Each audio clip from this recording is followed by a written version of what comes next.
ఎవరైతే తమ యొక్క సిరి సంపదలను రేయింబవళ్ళు రహస్యంగాను బహిరంగంగాను ఖర్చు చేసేవారు ఉన్నారో వారి కోసం వారి ప్రభు వద్ద గొప్ప పుణ్యవల ఫలముంది, వారికి ఎలాంటి భయం కానీ దుఃఖం కానీ ఉండదు అని అల్లా తెలియజేస్తూ ఉన్నాడు. అల్హమ్దులిల్లా. మరి ఇతరులని బాధ పెట్టడం కంటే కూడా మరి మనం ఎలా ఉండాలి అనేది అల్లా ఇక్కడ చెప్తూ ఉన్నాడు.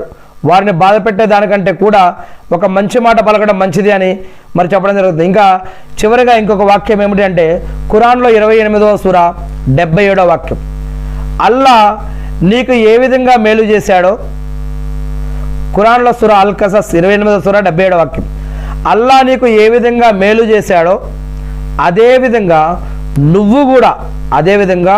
నువ్వు కూడా ప్రజల పట్ల సద్వ్యవహారం చెయ్యి. భూమిలో అరాచకం కోసం ఆరాటపడకు. భూమిలో కొట్లాటలు గొడవలు అరాచకం కోసం నువ్వు ఆరాటపడవద్దు. అరాచకం చేసేవారిని, అరాచకాన్ని సృష్టించే వారిని అల్లా ఎంత మాత్రం కూడా ఇష్టపడాడన్న విషయాన్ని తెలుసుకోండి అని ఖురాన్లో 28వ సూరాలో అల్లా సుబ్హానహు తఆలా తెలియజేస్తూ ఉన్నాడు. అల్లాహు అక్బర్. మరి మనం మన మూలంగా కొట్లాటలు గొడవలు క్రైమ్లు నేరాలు ఘోరాలు ఈ యొక్క మత్తు పదార్థాలు ఇటువంటి వాటి జోలికి ఎవరు గురి కాకుండా మనం జాగ్రత్త పడుతూ ఉండాలి. ఖురాన్లో 3వ సూర 104వ వాక్యం అల్లా సుబ్హానహు తఆలా తెలియజేస్తూ ఉన్నారు. ఏమని? మీలో మేలు వైపుకు పిలిచి మంచి వైపుకు పిలిచేవారు, మంచిని చేయమని ఆజ్ఞాపించేవారు, చెడుల నుంచి ఆపేవారు, ఇటువంటి ఒక వర్గం మీలో ఉండాలి. ఈ పని చేసేవారు సాఫల్యాన్ని పొందుతారు.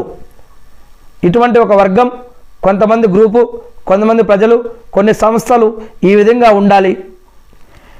మంచి వైపుకు పిలిచేవారు, మంచిని చేయమని చెప్పేవారు, చెడుల నుంచి ఆపేవారు, ఇలాంటి వారు మీలో ఉండాలి అని, దీనికోసం కొంతమంది పని చేయాలని అల్లా సుబ్హానహు తఆలా 3వ అధ్యాయం 104వ వాక్యంలో తెలియజేస్తూ ఉన్నాడు. తమ వద్దకు స్పష్టమైన నిదర్శనాలు వచ్చేసిన తర్వాత కూడా వర్గాలుగా విడిపోవద్దు అని చెప్తున్నాడు అల్లా సుబ్హానహు తఆలా. వర్గాలుగా, జమాతులుగా, ముక్కచెక్కలుగా విడిపోకండి అని చెప్తున్నాడు. విడిపోకండి. ఇలా విడిపోయి విభేదించుకున్న వారి మాదిరిగా మీరు తయారవ్వకండి. అలా చేశారంటే మహాశిక్ష అటువంటి వారి కోసమే ఉందని అల్లా చెప్తూ ఉన్నాడు. మరి అల్లా చెప్తున్నటువంటి మరి ఈ యొక్క వర్గం గురించి అల్లా చెప్తున్నాడు. ఏమని?